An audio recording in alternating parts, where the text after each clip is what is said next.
Assalamualaikum warahmatullahi wabarakatuh. Halo rekan-rekan semua, jumpa lagi. Hari ini kita akan melanjutkan bahasan kita tentang toolbox. Seperti biasa, untuk memulai, kita klik di luar area splash screen. Kita akan melebarkan dulu area toolbox dengan cara kita arahkan kursor pada tepi toolbox. Kemudian, setelah muncul tanda anak panah, kita klik, tahan, dan geser ke kanan. Pada bahasan selanjutnya, kita akan membahas tentang transform. Transform adalah menu gabungan antara move, rotate, dan scale yang sudah kita bahas sebelumnya. Untuk mengaktifkan transform, kita klik pada menu transform, kemudian kita pilih objek. Setelah kita memilih objek, maka objek yang kita pilih akan muncul Active Tool. Active Tool pada transform diwakili oleh 3 Active Tool, yaitu Active Tool untuk move yang diwakili oleh garis dengan anak panah berwarna biru, hijau, dan merah. Kemudian Active Tool untuk rotate yang diwakili oleh lingkaran berwarna merah, biru, dan hijau. Kemudian garis dengan kepala kubus yang diwakili oleh garis kepala kubus berwarna biru, hijau, dan merah. Pada transform, kita dapat menggerakkan objek sesuai dengan sumbu yang kita inginkan.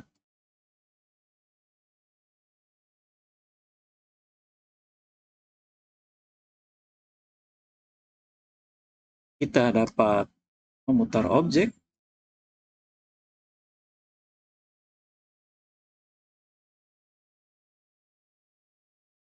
Kita juga dapat melakukan scale.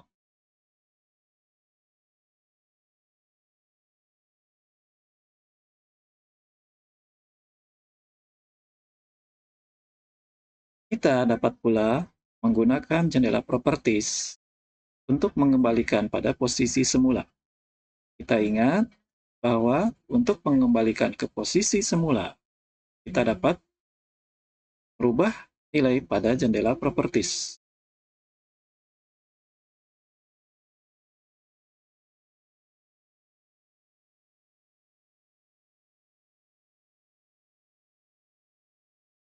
Atau kita juga dapat menggunakan satu menu select box dan kita menggunakan jendela properties.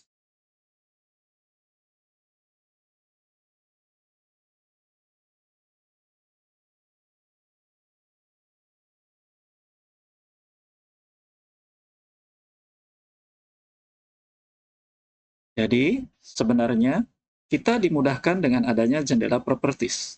Dengan jendela properties, kita bisa menggerakkan, melakukan putaran, dan melakukan scaling sesuai dengan nilai yang kita inginkan.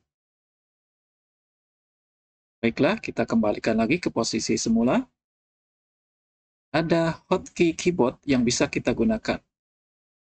Misalnya, untuk melakukan pembatalan pada menu rotasi, kita bisa menggunakan Active Keyboard ALTR. Kita pilih objeknya, kita press ALTR. Kemudian, untuk membatalkan menu pada scaling, kita gunakan Active Keyboard ALTS. Untuk membatalkan menu Move, kita menggunakan Active Keyboard ALTG. Maka objek akan kembali kepada tempat semula dengan kondisi semula. Jika menggunakan jendela properties, kita akan contohkan kembali. Misal kita melakukan putaran, maka kita pilih objeknya, kita lakukan rotasi. Misal kita ingin melakukan rotasi pada suku Y, kita pilih Y, kemudian kita ketikkan angka 30. Kemudian kita ingin men-scaling pada sumbu X sebanyak 1,5, kita pilih pada scale, kemudian kita klik pada nilainya, kita ganti menjadi 1,5. Dan kita akan melakukan pemindahan objek pada sumbu Y sebanyak 1 meter. Kita pilih pada location Y, kita klik, kemudian kita ganti menjadi 1.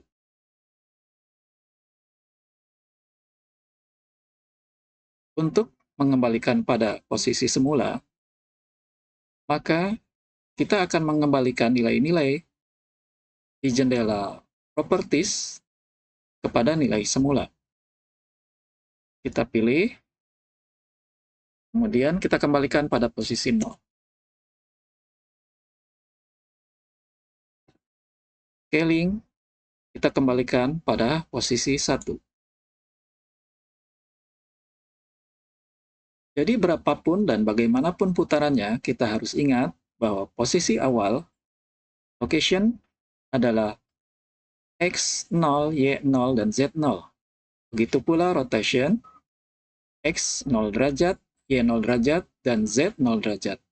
Namun untuk scaling, kita harus ingat bahwa untuk scaling nilainya adalah 1. Scale X1, scale Y1, scale Z1. Ini memudahkan kita. Misalnya kita lakukan scaling yang tidak kita inginkan. Kemudian kita ingin mengembalikan pada posisi yang kita inginkan. Maka kita tinggal merubah pada jendela properties.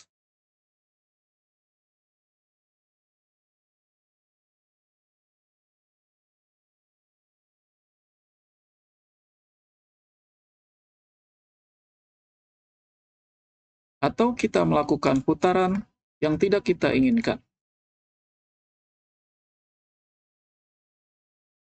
Kita tinggal mengganti nilainya menjadi nilai yang kita inginkan, atau kita kembalikan pada posisi awal.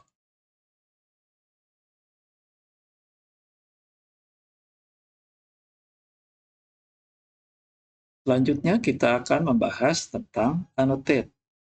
Untuk mengaktifkan annotate, kita klik pada menu annotate. Kita akan lebarkan dulu jendela pada toolbox.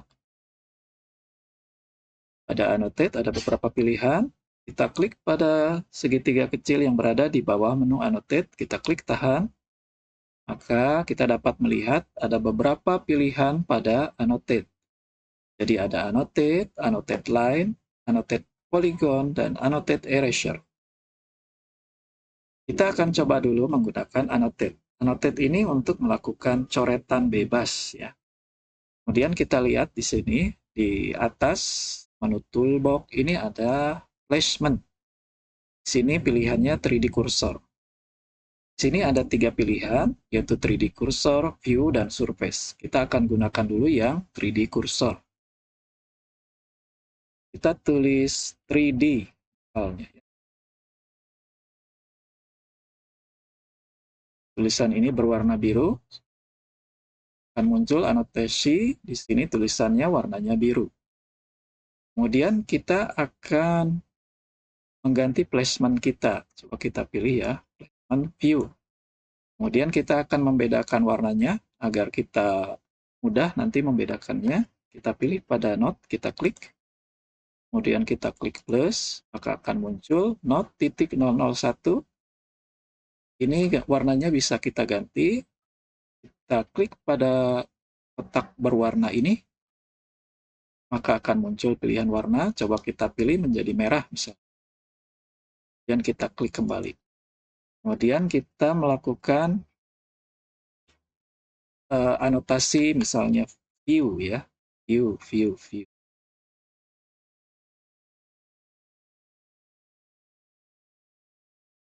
Kemudian kita ganti lagi placementnya misalnya dengan surface. Kita ganti warnanya. Klik ya. Kita ganti warnanya misalnya hijau. Kita tulis surface.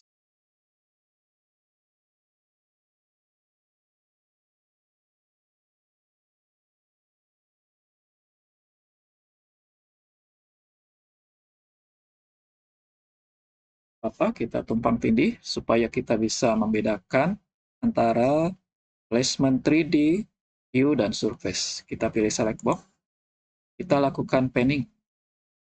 Ingat, jadi untuk melakukan panning kita bisa menggunakan gizmo, kita juga bisa menggunakan mouse. Kita pijit mouse pada scroll. Jadi mouse yang tombol tengah ya untuk scroll. Kita press, kita tahan, dan kita gerakan mouse. Nah, akan terlihat perbedaannya. Jadi untuk view, kita seolah-olah menulis di layar monitor kita. Jadi view ini bagaimanapun kita memutar atau melakukan panning, maka tulisan view akan selalu berada di depan kita berdasarkan sudut pandang kita. Demikian pula untuk 3D, ini akan mengikuti dari 3D kursor, sehingga pada saat kita melakukan panning, tulisan 3D ini akan ikut berputar.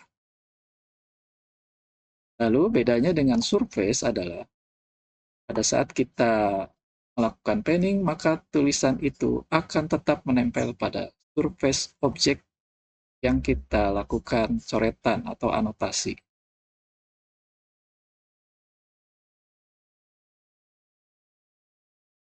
Lalu, bagaimana caranya supaya kita menghapus tulisan ini? Misalnya kita ingin menghapus tulisan yang view saja, maka kita bisa melakukannya. Kita pilih lagi anotasi, kemudian kita pilih tadi pada menu yang ada di pojok kiri atas ini.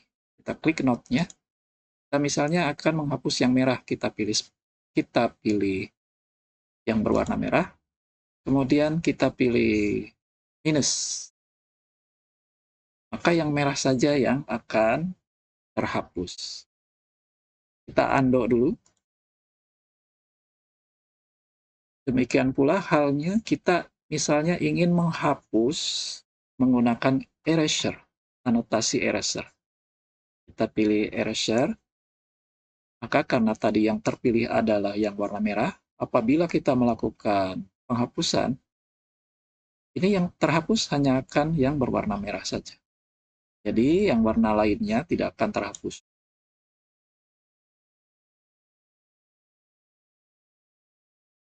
Kita akan menghapus misalnya yang biru, maka pilih dulu yang warna biru. Baru kita bisa lakukan anotasi eraser yang berwarna biru. Ini belum terpilih tadi ya. Pilih, kemudian annotate eraser. Ini hanya akan menghapus yang berwarna biru.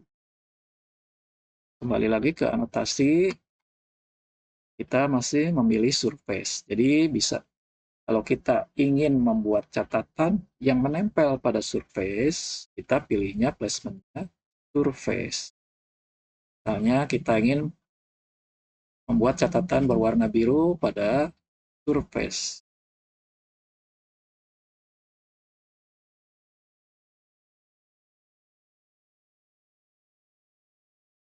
Ini akan selalu menempel pada surface.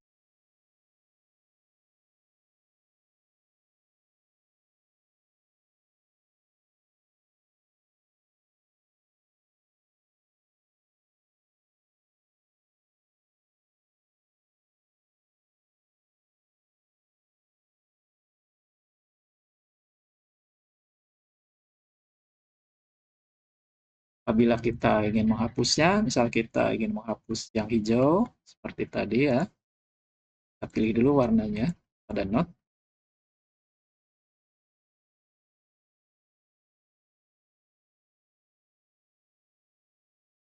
Kita dapat memilih beberapa warna. Di sini kita dapat menambahkan beberapa warna. Kita juga di sini dapat mengganti opacity atau thickness. Misal untuk yang kita pilih dulu yang sekarang ada ya, yang berwarna. Kita ingin mengganti thickness-nya misalnya. Ketebalannya, nah kita bisa ganti. Misalnya kita ganti menjadi 10, maka ketebalannya akan bertambah. Atau kita juga bisa mengganti opacity-nya menjadi 0,5. Kita bebas melakukan perubahan-perubahan ini pada no annotation. Oke, kita hapus semua ya.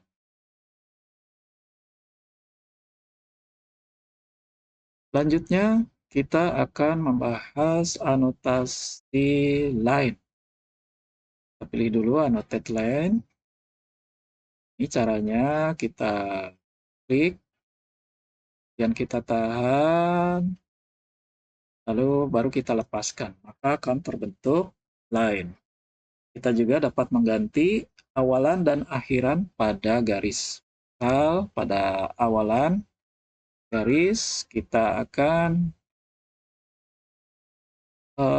membuatnya menjadi arrow. Kita klik pada star arrow, kemudian pada akhir garis kita akan membuat menjadi segmen. Kita pilih segmen.